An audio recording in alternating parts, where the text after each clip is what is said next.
This is Teacher's Corner from Stenhouse Publishers. When readers of Not Light but Fire asked author Matthew Kay to write a book about talking about race in the elementary classroom, he would jokingly ask them to co-author it with him. After all, Matt, a high school teacher and the child of an elementary school teacher, had tremendous respect for the unique talents and skills of those who teach elementary-age students. It wasn't until he met elementary school educator Jennifer Orr that the seed of a new book began to take root. Bringing their expertises and experiences together, Matt and Jen have co-authored We're Gonna Keep on Talking: How to Lead Meaningful Race Conversations in the Elementary Classroom. Their book takes on important questions such as, what should conversations about race look and sound like in the elementary classroom? How do we respond authentically and truthfully to children's questions about the world? And how can we build classroom communities that encourage these meaningful conversations about race? In today's podcast, Matthew Kay and Jennifer Orr joined Stenhouse's Cassia Wedekind to discuss the perspectives they each brought to We're Gonna Keep on Talking, as well as practical strategies for facilitating conversations about race in the elementary classroom. You've chosen a powerful title for your book, We're Gonna Keep on Talking. Tell us a little bit about what that title means and why you chose it. Throughout the process of writing the book, Matt and I kept referring to it as Not Light But Fire Jr., a title that still sticks in my head regularly. I have to be thoughtful about the actual title we chose. But one of the conversations we had was around the power of that title, Not Light But Fire, and where it came from. And could we find a similar title that had such weight and power and history behind it? And Matt found this protest song from the Children's March in Birmingham, Alabama, one line of which is We're going to keep on talking. And we both loved the history to it. We loved where it came from. But it also, every time I think about it, it feels more and more powerful to me. This idea that we're not stopping. Kids are not going to stop this work. Teachers are not going to stop this work. We're going to keep on talking, regardless of the many, many roadblocks that are being thrown up in the way of teachers and children at the moment. Yeah, it also feels like such a nod to the power of young children, which is, evident in your writing of this book. I think that when I started thinking about where we could find a title, I hadn't gotten as far as Matt. And Matt immediately, upon finding this song that many elementary kids were a part of marching and singing, that definitely made it feel like the absolute right choice. Well, as you've said, We're Gonna Keep on Talking is the elementary version of Not Light But Fire. For readers who may already be familiar with Not Light, can you tell us about what to expect in this new book? What will feel familiar and what is different? It should seem super familiar to readers who read Not Light because of the structure. I was pretty deliberate with Not Light having the first part of the book, part one, be, here are some tips and tricks and pedagogy and that sorts of thing with some storytelling. And then the last four chapters, or part two in Not Light, being all of those things in practice in very long and patient composite discussions from my classroom. So teachers can see me make mistakes in real time and how I reacted to it, or teachers can see me do something well and the thought process that came from it, so it doesn't seem random. So that's a carbon copy, and we're going to keep on talking. The first half of the book, part one, is the tips and tricks and the strategy and the pedagogy. And then the second half is longer stories from Jen's classroom that show those things in practice. So I think if you don't, if it's not broke, you know, I forgot the metaphor. Was it Don't fix it. whatever it is? It is not broke, so we didn't fix it. That's right. That structure works, so we stuck with that. It's interesting, and we're going to keep on talking to hear you reference back to some of in the first part, some of the moves you used as a high school teacher, and then Jen think about like, well, what does that look like with a 5-year-old? What does that look like with a 10-year-old? And think about what some of those same moves or ideas look like with much younger children. Well, I think we never stop telling stories. I think storytelling is the basis for, our approach to helping teachers out with the book. Like, it's never so far up in space that the kids that we don't describe what it looks like with kids. And so it's never we never and I think we do a good job keeping ourselves honest about, so we're not just theorizing. We're like, and this is how it looked in the classroom. It's just the stories are longer in the second part, and they're like snippets in the first part. But storytelling is at our core. So, Matt, you're a high school teacher, and Jennifer is an elementary school teacher. What did you each bring to the writing of this book, and what unique perspectives do you each have? I don't think I could have done this book in any way without Matt and without the work he had already done. So much of this comes from Not Light But Fire and the thinking Matt has been doing for the past 15 years about how to do this work with students and what it looks like to have these conversations in meaningful ways.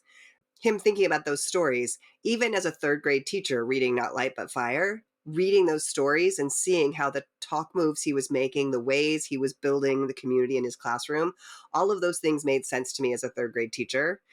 So we took all of that expertise of Matt's and then took my 2 decades of experience in elementary school and thought, what does that look like? How do we take that work that meant so much to me when I read Not Light But Fire, and make that a little bit more clear for elementary teachers?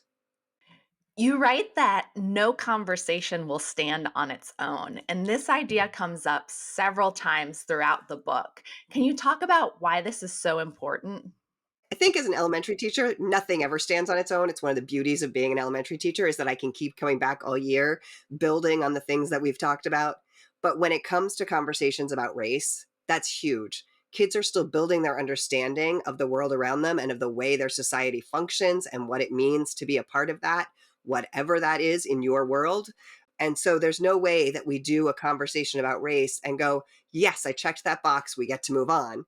It's always going to be something of, okay, we talked about these pieces. They still have these questions. We're still building on this.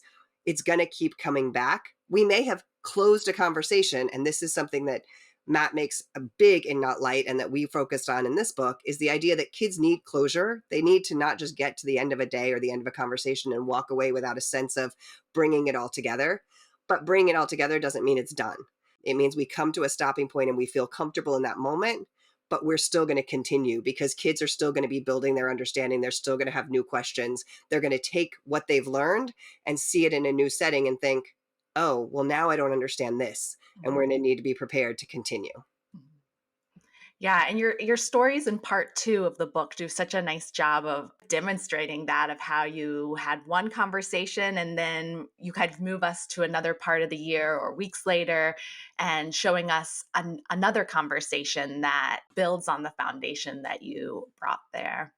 One thing I want to add to that is that's good teaching at the secondary level too. And sometimes the way our universe is organized, as secondary teachers, we can forget that it's important to connect one unit to another if we can, and to make these connective threads as clear to the kids as they are to us. Sometimes we get what we're doing, and sometimes we don't communicate to the kids, hey, we ordered these books on purpose in this way. Even if we do. Now, sometimes we don't. We don't order them on purpose. And if we don't, we just start. But I think that's one of those things that's especially important with elementary kids, but is good teaching practice for those of us who teach older kids too. That's so true.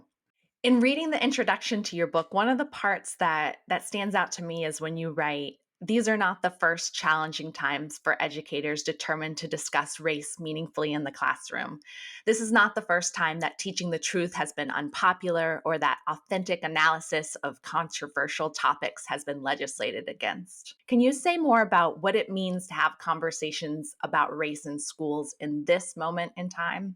It was important to me with both books, but especially now because Not Light came out in 2018. So I'm honored that people still find it useful after 2020, so, because of what happened right after, right? But even now, it's important to me to ground teachers in this history so that we don't feel like we're going through something unsurvivable, that we feel connected to past struggles and past victories. Like, if we beat them before, we can beat them again.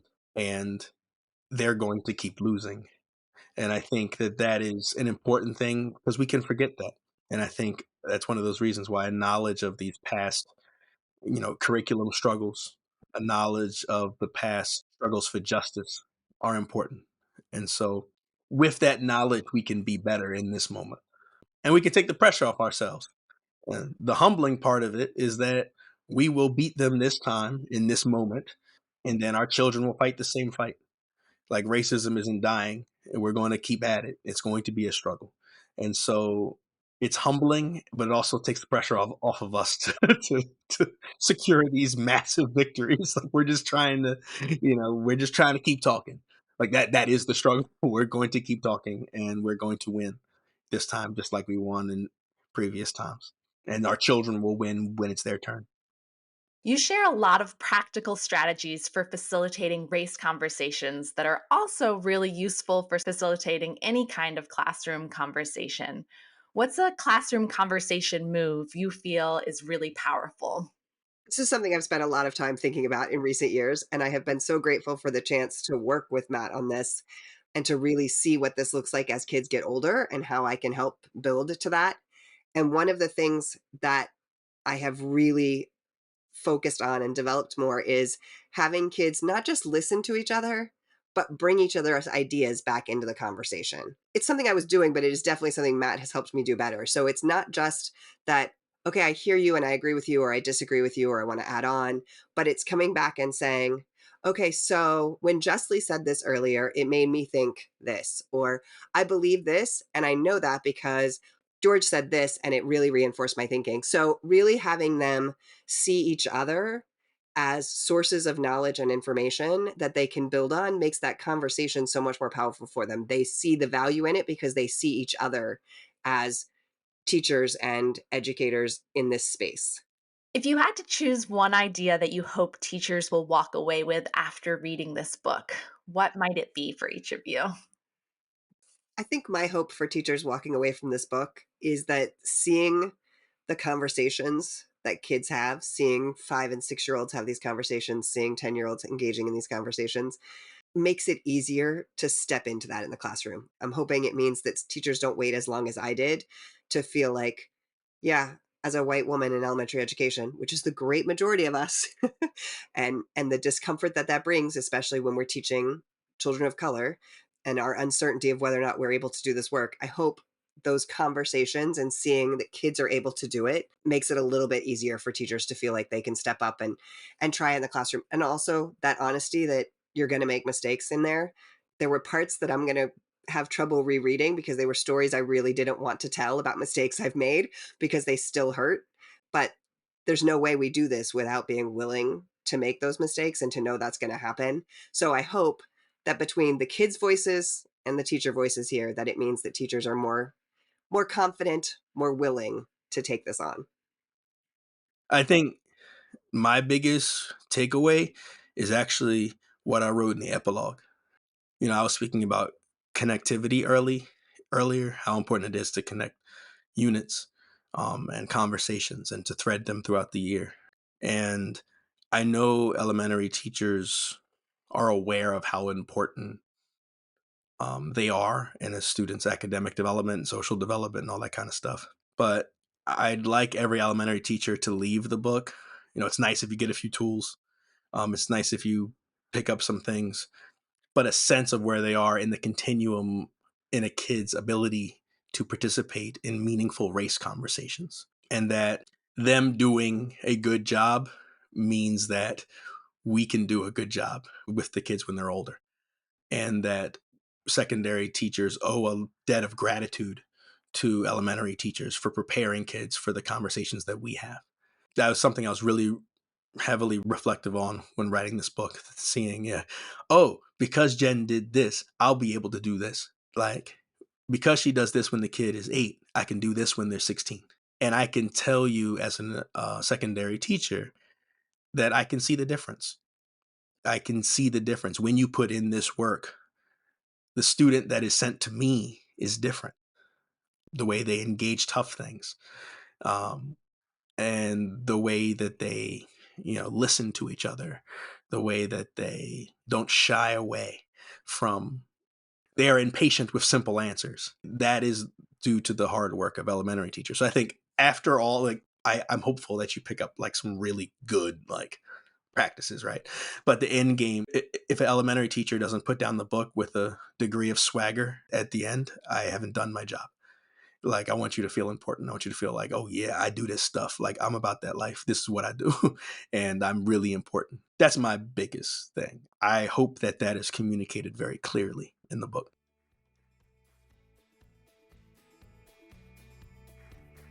We're gonna keep on talking. How to Lead Meaningful Race Conversations in the Elementary Classroom is available from Stenhouse Publishers and other online retailers. Follow Matt and Jen on Twitter at MattRK and at Jen Orr. Check out Stenhouse.com, where you can find blogs, podcast archives, book previews, and more. If you haven't done so already, please consider leaving a review for our show at Apple Podcasts, Stitcher, or whatever podcast player you use. It means a lot. And if you've done so already, thank you. Please share this episode with friends and colleagues who you feel could get something from it. And as always, thank you for listening.